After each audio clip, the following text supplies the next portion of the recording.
নমস্কার আমার প্রিয় দর্শক বন্ধুরা, আশা করি তোমরা সবাই খুব ভালো আছো। আমিও খুব ভালো আছি। চলে আসলাম তোমাদের কাছে দারুণ একটা ঘটনা নিয়ে। বেশ বহুদিন পর আজকে খুব সুস্থ আর খুব ফ্রেশ লাগছে। আজকে তোমাদের একটা ঘটনা শোনাবো।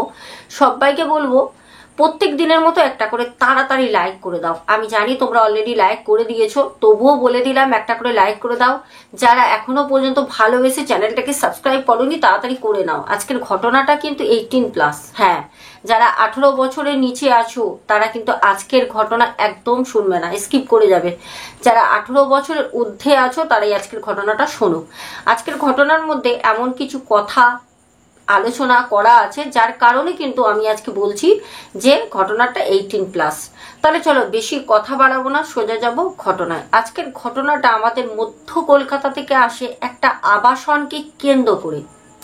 আমাদের একজন দাদা ভাই ঘটনাটা আজকে শেয়ার করেন। দাদা ভাই বহুদিন যাবত আমাকে ইনস্টাতে যোগাযোগ করছিলেন, যেহেতু আমি শরীর খারাপের জন্য পুরো বলতে পারো ইউটিউব ছাড়া সব জায়গা থেকেই কিন্তু অফ ছিলাম।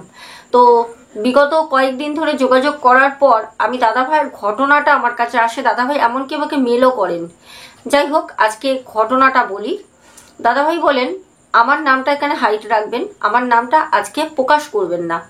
আর এই আবাসনটা মধ্য কলকাতার একটি খুব জনবহুল জায়গায় অবস্থিত। সেখানে নামি দামি ইন্ডাস্ট্রির কিছু মানুষজন বসবাস করেন, তার জন্য আজকে জায়গাটা হাইড থাকবে। আচ্ছা, দাদা ভাইয়ের কথা মতো আজকে তোমাদের সাথে ঘটনাটা আমি শেয়ার করব। খুব মনোযোগ সহকারে ঘটনাটা শুনবে।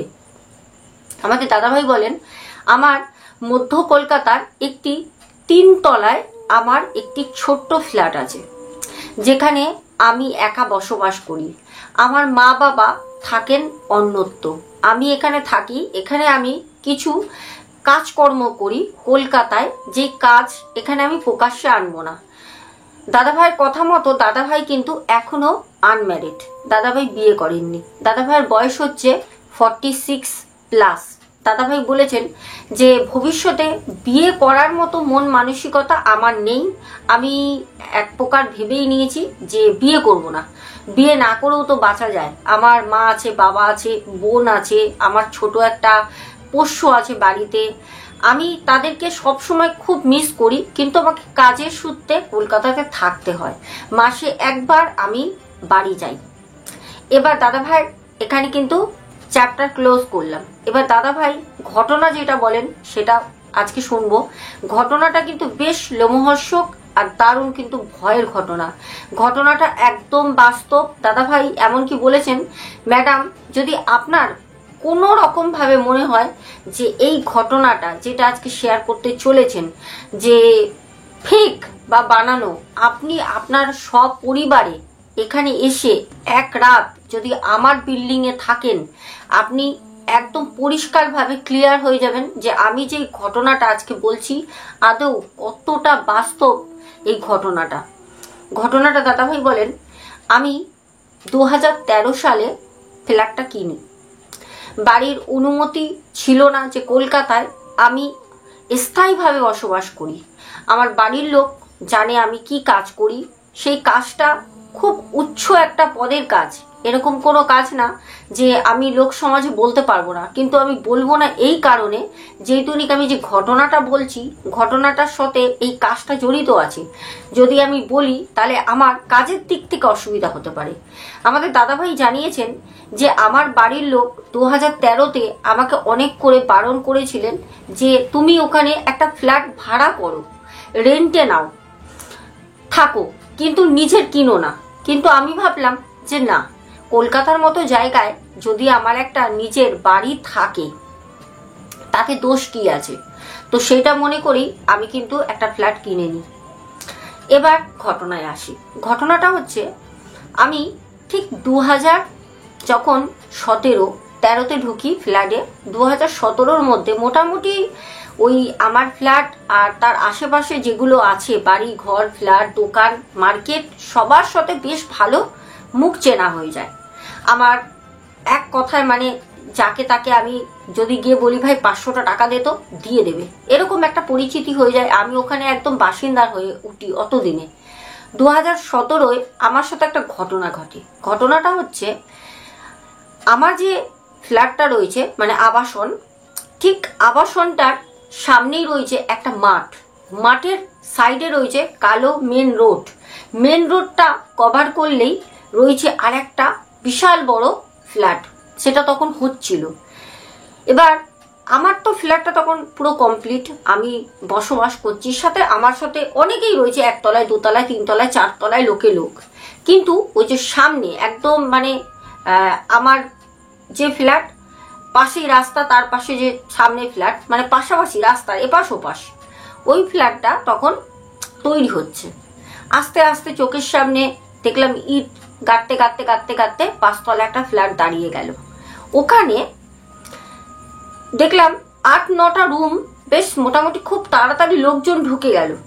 দেখলাম যাক ভালোই হলো, আমাদের জায়গাটা আর একটু লোকজন বেশ ভালো হচ্ছে। লোকজন চারপাশে হলে ভালো হয় না, ফাঁকা ফাঁকা কি ভালো লাগে। তারপর দেখলাম 3-4টে ফ্ল্যাট দেখলাম কেউ নেয়নি, এখনো পর্যন্ত সেই ফ্ল্যাটগুলো কিন্তু ফাঁকা অবস্থায় পড়ে আছে, ফাঁকা।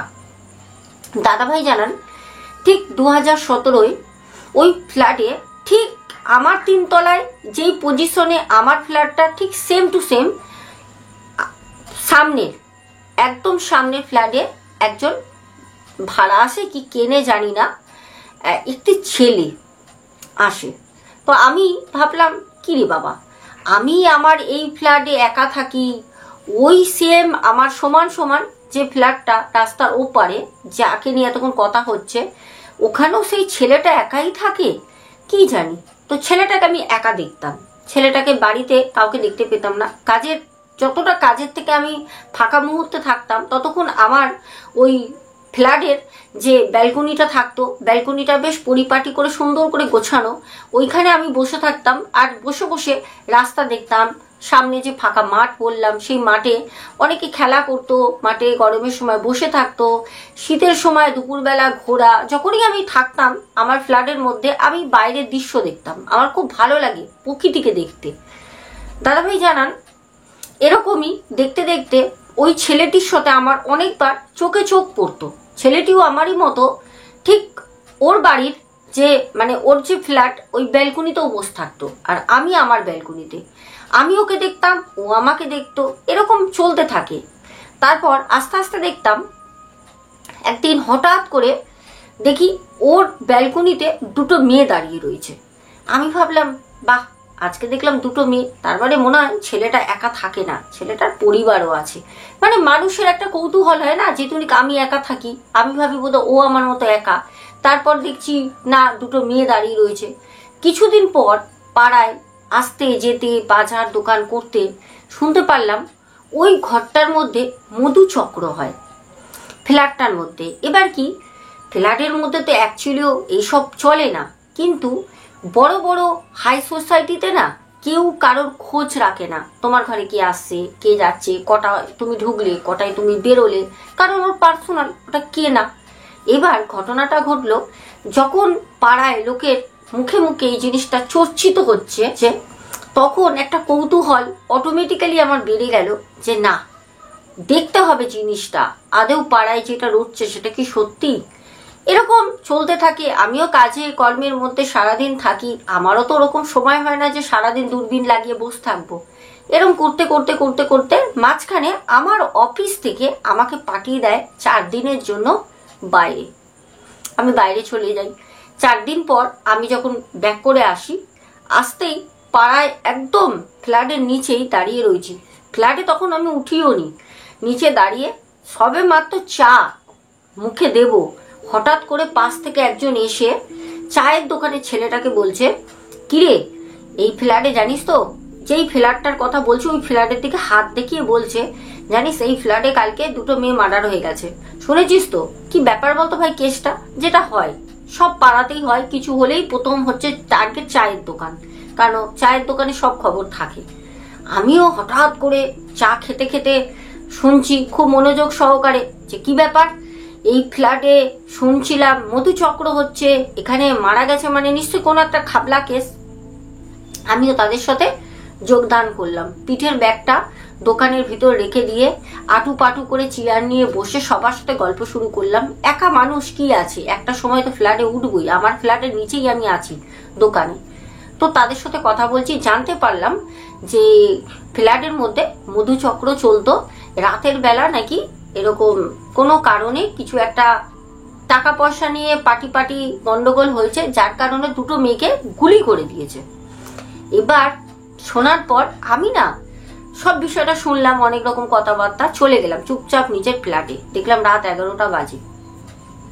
গেলাম, গিয়ে বাইরে দিয়ে রুটি আর তরকা নিয়ে এসেছিলাম। ফ্রেশ হয়ে খাবারটা খেয়ে নিয়ে আমি চুপচাপ ব্যালকনিতে চলে গেলাম। দেখলাম প্রত্যেক দিন দেখতাম ওই যে আমার সোজাসুজি যে ফ্ল্যাটের কথা বলছি, সেই রুমটার মধ্যে লাইট জ্বলতো।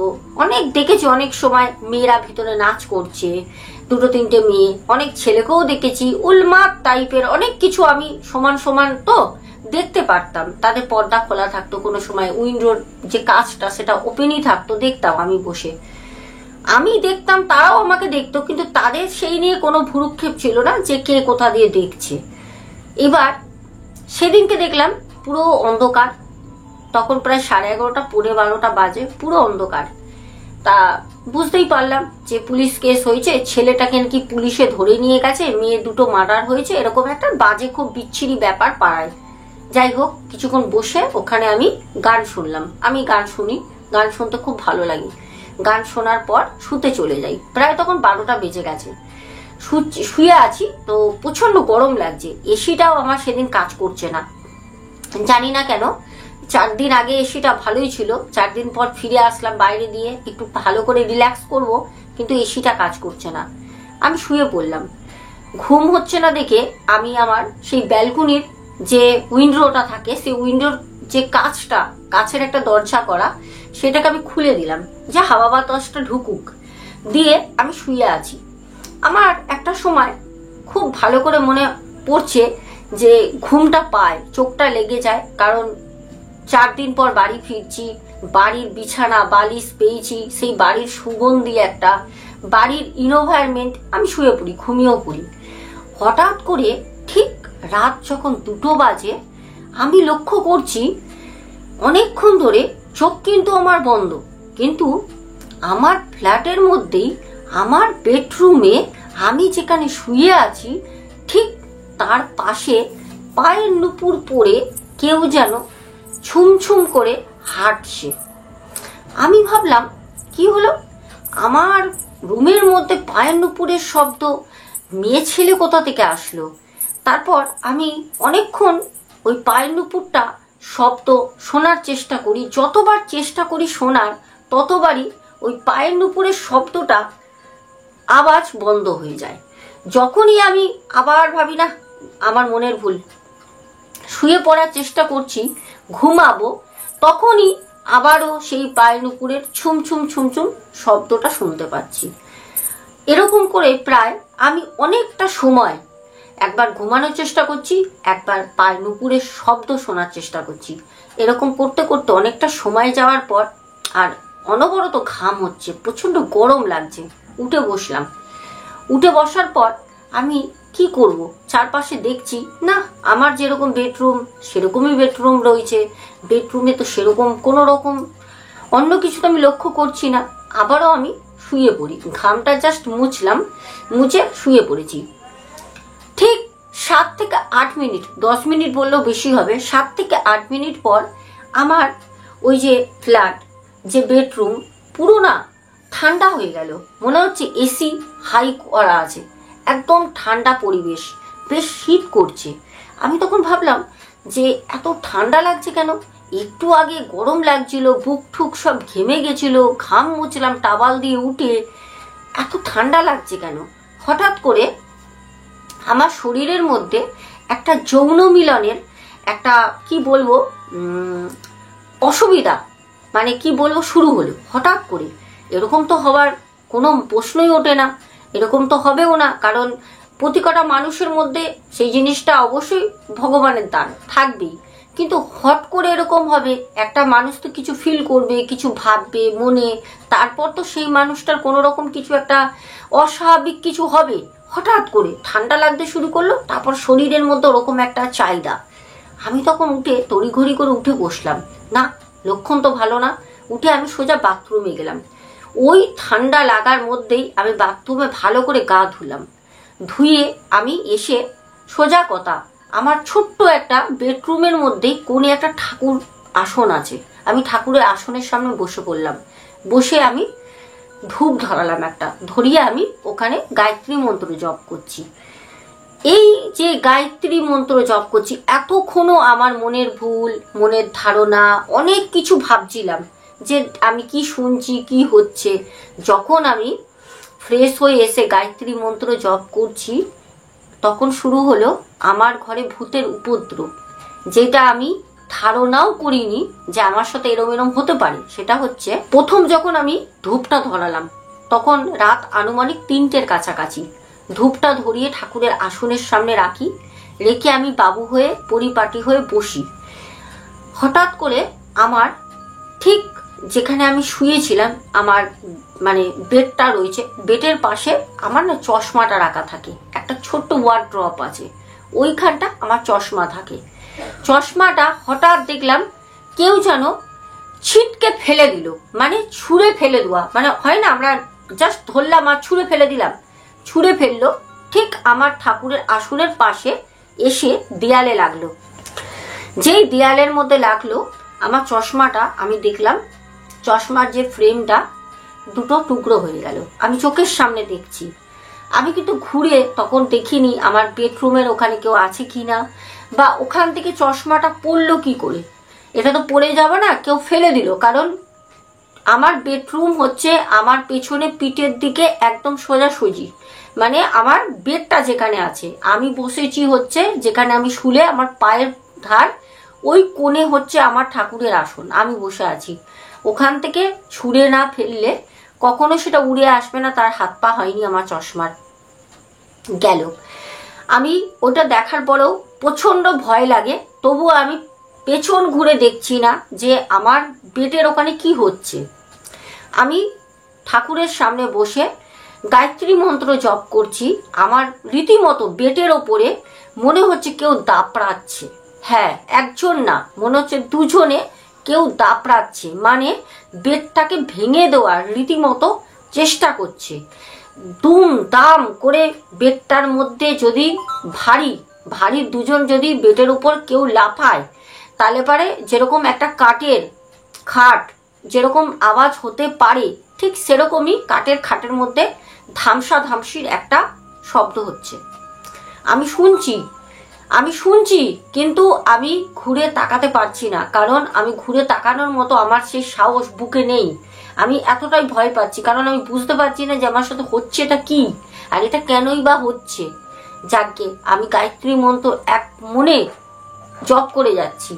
হঠাৎ করে মনে হলো ঠিক আমার পেছনে কেউ একটা দৈত্য আকারে এসে দাঁড়িয়েছে, যার অস্তিত্ব আমি বুঝতে পারছি যে একটা, মানে কি বলবো, দৈত্য মানে একটা ভারী কোনো জিনিস যদি তোমার গায়ের সামনে এসে দাঁড়ায়, তুমি যেরকমই বসে থাকো না কেন, একটা না শরীরের বা একটা, মানে কি বলবো, তোমাদের অস্তিত্ব বোঝা যায় যে আমি এখানেই, আমার সাথে অন্য কেউ রয়েছে রুমের মধ্যে। আমি বুঝতে পারছি আমার পেছনে কেউ এসে দাঁড়ালো, আমি বুঝতে পারছি। কিছুক্ষণ পর আমার শরীর পুরো, মানে কি বলবো, নেই, আমার শরীর পুরো শেষ। তবু আমি গায়ত্রী মন্ত্র মানে যত জোরে পাচ্ছি বলার চেষ্টা করছি। আমার ঠিক কানের কাছে এসে ফিস ফিস ফিস ফিস করে কিছু একটা বলছে, একটা মেয়ের কণ্ঠ কিছু একটা বলছে, যার একটা, মানে কি বলবো, ঠান্ডা মানে বরফের মতো, বরফের দেশে থাকলে ঠান্ডা যে হাওয়া দেয়, ঠিক ওরকম ঠান্ডা একটা হাওয়া আমার ঘাড়ের দুপাশ থেকে বেয়ে আমার বুকের সামনে দিয়ে নামছে। মানে তাদের একটা ফিস ফিস ফিস ফিস যে শব্দ, সেটা আমাকে মানে বারণ করছে যে আমি গায়ত্রী মন্ত্র পাঠ করব না, আমি যাতে গায়ত্রী মন্ত্র না বলি, আমার সেই জিনিসটা আমাকে বন্ধ করছে, আমার কানের সামনে এরকম ভাবে ফিসফিস করছে, এরকম একটা শব্দ বের করছে, আমি এলোমেলো হয়ে যাচ্ছি, আমি গায়ত্রী মন্ত্র বলতে পারছি না, আমার মাথা ঠিক নেই। তবুও আমি ভুল বলছি কি ঠিক বলছি জানি না, যা মনে আসছে আমি গায়ত্রী মন্ত্র ভুল ভাল তাই বলে যাচ্ছি, তাই আমি জপ করছি, করেই যাচ্ছি। হাতের সামনে আমার একটা ছোট্ট ঠাকুরের যে ঘন্টা হয় না, ঘন্টা বাজায় টং টং করে, ঠিক ছোট্ট একটা ঘন্টা আমার থাকে। ওই ঘন্টাটাকে আমি খুব সাহস করে হাত দিয়ে তুলে নিয়ে ওই গায়ত্রী মন্ত্র আমি ভুল পড়ছি কি ঠিক পড়ছি আমি জানি না, বলে যাচ্ছি। আর এক হাতে না ওই রাত্রেবেলা, তখন 3টে 4টে কটা বাজে আমার মাথার ঠিক নেই, আমি ঘন্টা বাজাচ্ছি ওই রাতের বেলা। হঠাৎ করে পাগলের মতো ওরকম করেই যাচ্ছি, অনবরত ভুলভাল গায়ত্রী মন্ত্র বলছি, আর এক হাতে কিন্তু আমি ওই মানে ঘন্টা বাজিয়ে যাচ্ছি। একটা সময় বুঝতে পারলাম যে আমার যে ব্যালকনি, ঠিক ব্যালকনির দরজাটা তো খোলাই ছিল, আমি প্রথমেই বললাম গরমের জন্য আমি খুলে রেখেছিলাম, ওই গেটটা না কে যেন খুব জোরে টেনে বন্ধ করে দিল। আর বন্ধ করে দিয়ে আমার বাইরে যে ব্যালকনিতে আমি বসতাম, চেয়ার রাখা ছিল, একটা প্লাস্টিকের চেয়ারটা উল্টে ফেলে দিল আর গেটটা বন্ধ হয়ে গেল, উইন্ডোটা। ঠিক আছে, আমি সাথে সাথে স্টপ করলাম, গায়ত্রী মন্ত্র পাঠ আমার বন্ধ। আমি বুঝতে পারলাম কোনো জিনিস ঢুকেছিল, সে বেরিয়ে গেল। আমি সাথে সাথে উঠে ব্যালকনিতে বেরোই, সাথে উঠে লাইটটা অন করে দিই, পুরো রুম আমার পুরো আমার ফ্ল্যাটের পুরো লাইট আমি অন করে দিয়ে বাইরেটা বেরোই ব্যালকনিতে। যখন আমি বাইরে বেরিয়ে তখন আমি দেখলাম যে না, বাইরে সবকিছু স্বাভাবিক, একদম রাতের অন্ধকার, চারপাশে সবাই ঘুমাচ্ছে, একদম শান্ত পরিবেশ। কিন্তু আমার বেডরুমের মধ্যে এখন অনেক কিছু হয়ে গেল, কিন্তু বাইরের পরিবেশটা খুব শান্ত। আমি তখন কি করব, ভয় তো পাচ্ছি, কিন্তু আমার তখন উপায় নেই, আমি একা থাকি, কিছু করার নেই, আমার সাহায্য কে করবে আমাকে অত রাতের বেলা। আমি ব্যালকনি থেকে এসে আবার ব্যালকনির যে উইন্ডো কাছের একটা গেট থাকে সেটা বন্ধ করে দিয়ে বিছানাটা পরিষ্কার করলাম। বিছানাটায় বুঝতে পারছি চাদরগুলো না পুরো, যদি কেউ ধামসি করে চাদরের মধ্যে, সেরকম চাদরগুলো এলোমেলো হয়ে গেছে। আর আমি তো 2013 থেকে ফ্ল্যাটে বাস করছি, আমি জানি আমার ফ্ল্যাটের মধ্যে ওরকম কোনো সময় কিছু হয়নি, আমার শরীরের মধ্যে ওরকম কোনো ফিলও হয়নি, সেটা প্রথম আমার রাত। যাই হোক গেল, আমি রাতের বেলা ঠাকুরের নাম করতে করতে শুয়ে পড়ি।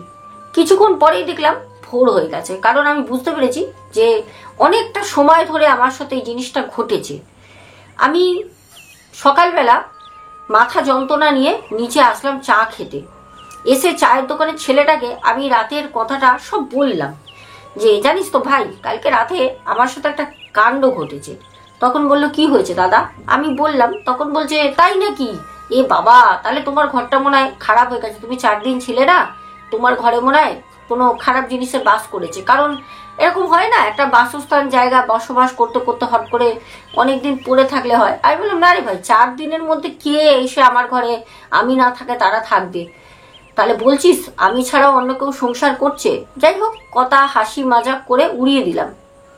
সেদিন রাতে আমার সাথে আবারও সেম। আমি সেই দিনকেও ছুটে চলে যাই ওই ঠাকুরের কাছে, গিয়ে আবার গায়ত্রী মন্ত্র জপ করছি, আবার 2খানা ধূপ ধরাই। ঠিক সেদিন রাতে আবার বলছি, আগের দিন হলো, আবার পরের দিন রাতে। এবার আমি ভাবছি হচ্ছেটা কি, এই জিনিসটা শুরু হলো কি? সেই দিনকেও রাতের বেলা বুঝতে পারছি যখন গায়ত্রী মন্ত্র জপ করছি, ঠিক আমার পাশে যেন কেউ এসে বসলো। আগের দিন এসে দাঁড়িয়েছিল, আজকে রাতে কেউ আমার পেছনে বসে আছে। রীতিমতো শুনলে তোমরা ভয় কেঁপে উঠবে, সেও নাকে নাকে গায়ত্রী মন্ত্র পাঠ করছে। আমি তো চিৎকার করে করে গায়ত্রী মন্ত্র পাঠ করছি আমার বেডরুমে বসে ভয়তে বাঁচার জন্য। আর আমার পেছনে যে অদৃশ্য বসে রয়েছে একজন মহিলা, তার আমি নাকে নাকে কণ্ঠ শুনতে পাচ্ছি, সে গায়ত্রী মন্ত্র নাকে নাকে পাঠ করছে। আমি ওই সময় খুব সাহস করে একবার ঘুরে তাকানোর চেষ্টা করি, কিন্তু মন আমার কোনো মতেই বলছে না যে পেছনে ঘুরে তাকা, মন বলছে তাকাস না। অনেক চেষ্টা করি যে কে পেছনে বসে গায়ত্রী মন্ত্র নাকে নাকে পাঠ করছে, যেটা আমি ঠাকুরের সামনে পাঠ করছি। গায়ত্রী মন্ত্র সে নাকে নাকে পাঠ করছে, আবার খিলখিল করে হাসছে। এত ভয়ঙ্কর একটা সিচুয়েশন হয়েছে, সেটা আমি বলে বোঝাতে পারবো না। তার মধ্যেই শুরু হয়ে গেল, একবার লাইট অফ হচ্ছে, একবার অন হচ্ছে, একবার অফ হচ্ছে, একবার অন হচ্ছে। আমি সেদিনকে ঠাকুরের সামনে গায়ত্রী মন্ত্র জপ করতে করতে মনস্থির করলাম সকালটা হলেই বাড়ি চলে যাব। আর না, ফ্ল্যাটে কোনো রকম নেগেটিভ আত্মা, মানে কোনো কিছু একটা তো ঘটনা ঘটেছে, কোনো স্পিরিট রয়েছে যাকে আমি চোখে দেখতে পাচ্ছি না। তার অস্তিত্ব তো আমি বুঝতে পারছি, দেখতে পাচ্ছি না, না আমি দেখতে চাইছিও না। যাই হোক, কি যে বলবো, সেদিনকে ঠাকুরের সামনে বসে থাকতে থাকতে একটা সময় দেখলাম যে না, আওয়াজটা যে আমার পেছন দিক দিয়ে হচ্ছিল, একটা মহিলা কণ্ঠ, যে সেও নাকে নাকে গায়ত্রী মন্ত্র জপ করছিল, সেটা বন্ধ হয়ে যায়। আমি উঠলাম, উঠে দেখলাম 5টা বাজে, ভোর 5টা বাজে। সাথে সাথে আমি আমার হাতে ঘড়িটা পরলাম, ফোনটা নিলাম, চশমা চোখে দিলাম, অন্য একটা চশমা, আগেরটা তো ভাঙা অবস্থায় রয়েছে ড্রয়ারে, দিয়ে আমি 5টার সময় বেরিয়ে গেলাম। 6টার সময় চায়ের দোকানটা খোলে, ওর অপেক্ষা করে বাইরে হাঁটাহাঁটি করছি। ছেলেটি আমাকে দেখে বলল, যখন দোকান খুলতে আসছে, বলছে, আরে দাদা, তুমি আজকে সকালবেলা মর্নিং ওয়াক করতে উঠেছো নাকি? আমি বললাম, না রে ভাই, রাত থেকেই মর্নিং ওয়াক করছি, সকালবেলা কেন করব, তোর সাথে কথা আছে। ওকে সব বললাম, কারণ ওই ছেলেটা যে আমাদের পাড়ার, যার কথা বলছি, চায়ের দোকান, ওই ছেলেটা না অনেক মানুষের অনেক রকম ভালো করেছে, ওর কাছে অনেকে আসে, ও অনেক কিছু জানে। ছেলেটাকে আবারও সব বললাম। ছেলেটা আমাকে বলল, দাদা তুমি একটা কাজ করো, এক্ষুনি চলে যাও, শনিবার ছিল, বলল আজকে একজন বসে, তুমি ওনার কাছে যাও, একজন মহিলা তান্ত্রিক। গেলাম, কলকাতার মধ্যেই। ওনার কাছে যেতে প্রথম আমার লাইন ছিল, খুব ভালো, সকাল সকাল গিয়ে পৌঁছই। বেলা যত বাড়ছে দেখছি ওনার বেশ নাম ডাক আছে, প্রচুর মানুষ ভিড় করছে ওখানে। আমাকে প্রথম যখন 8টার সময় দেখে, আমাকে দেখে তখন বলল যে তোর বাড়িতে 2টো পেত আত্মা আছে, 2টো মেয়ে। আমি তখন বললাম যে হ্যাঁ, আমি এরকম রাতের বেলা তো মেয়ের গলা শুনেছি, পায়ের নুপুরের শব্দও শুনেছি। বলল হ্যাঁ, তোর ফ্ল্যাটের মধ্যে তোর বেডরুমে 2টো মেয়ে থাকে, মেয়ের মানে মেয়ে বলতে তাদের আত্মা থাকে। আমি তখন বললাম যে আমি তো জীবনে কারোর কোনো ক্ষতি করিনি, আর আমি তো প্রেম ভালোবাসা এইসব কোনোদিন ভাবিও নি করবো।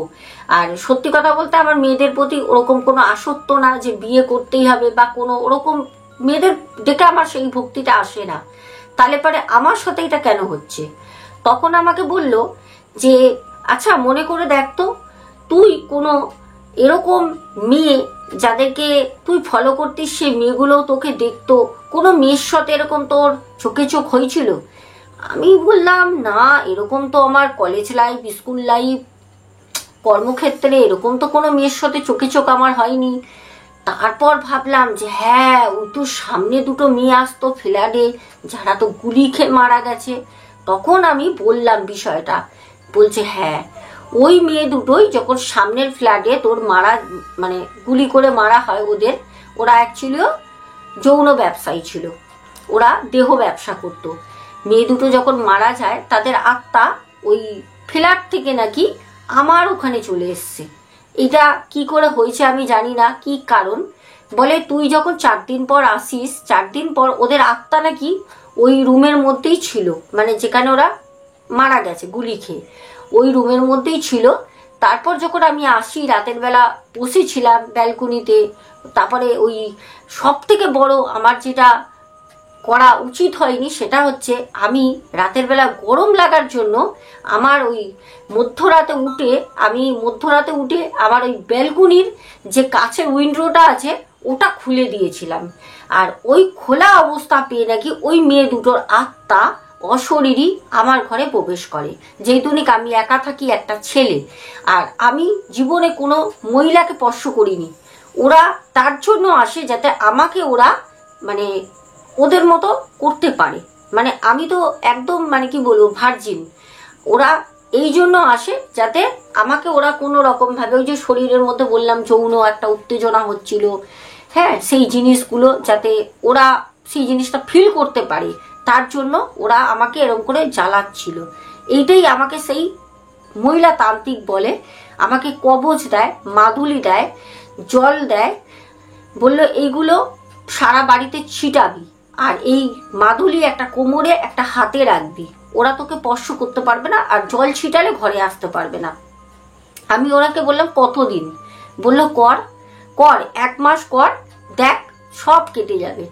তারপর আমাদের দাদা ভাই শেষ যেটা আমাকে জানান, বলে আমার এই তান্ত্রিকে বিশ্বাস কোনোদিন ছিল না, আজও নেই, তবুও আমি করেছি। 1 মাস আমার সাথে কোনো রকম কিছু হয়নি, কিন্তু রাতে আমি ঘুমাতে পারতাম না, ভয় লাগতো। ওই যে উইন্ডোটা ছিল ব্যালকনির, বন্ধ থাকতো, আমি খুলতাম না, যতই যাই হোক, কারেন্ট না থাক, গরম লাগুক, আমি গলে পচে যাই, খুলতাম না। কিন্তু রাতের বেলা ওই নখ দিয়ে না খামচানোর শব্দ হতো। ওখানে তো 3 তলায় কুকুর বিড়াল উঠবে না, আর কোনোদিন হয়নি, কিন্তু খামচাতো খামচাতো, মানে দরজা খোলার চেষ্টা করতো। তাই এরকম করে প্রায় আমি ছিলাম ওখানে। তারপর ওই ফ্ল্যাট, দাদাভাইয়ের মধ্য কলকাতার ওই ফ্ল্যাট, দাদাভাই বলে আমার এখনো আছে লক করা, ওখানে আমি যাই, এখনো যাই, আমি যাই, থাকি, কিন্তু রাতের বেলা না। রাতের বেলা আমি অন্য জায়গায় গিয়ে থাকি, দাদাভাই অন্য এক জায়গায় রেন্টে থাকে এখন। তো প্রিয় দর্শক বন্ধুরা, আমাদের চারপাশে কত কিছু হয় যা আমরা সত্যি বারবার, এই কথাটা আমার রিপিট করতে খুব মন চায়, যে আমাদের কত কিছু হয় যেগুলো আমরা জানতেও পারি না। যাই হোক, ঘটনাটা কেমন লাগলো বলো, সাথে থেকো, ভালো লাগলে চ্যানেলটাকে সাবস্ক্রাইব করে নিও। আর হ্যাঁ, ঘটনাগুলো তোমাদের যদি মনে হয় তোমাদের আত্মীয় বন্ধু বান্ধবের মধ্যে শেয়ার করবে, অবশ্যই ঘটনাগুলো শেয়ার করো। অনেক কিছু কিন্তু ঘটনা দিয়ে বোঝা যায়, জানা যায়। দাদা ভাইয়ের এখানে কি দোষ ছিল? দাদা ভাইয়ের তো কোনো দোষই ছিল না, কিন্তু দেখো কি থেকে কি হয়ে গেল। যাই হোক, সবাই ভালো থেকো, দেখা হবে আগামী রাত 10:30। আজকের মতো টাটা, গুড নাইট, চলো।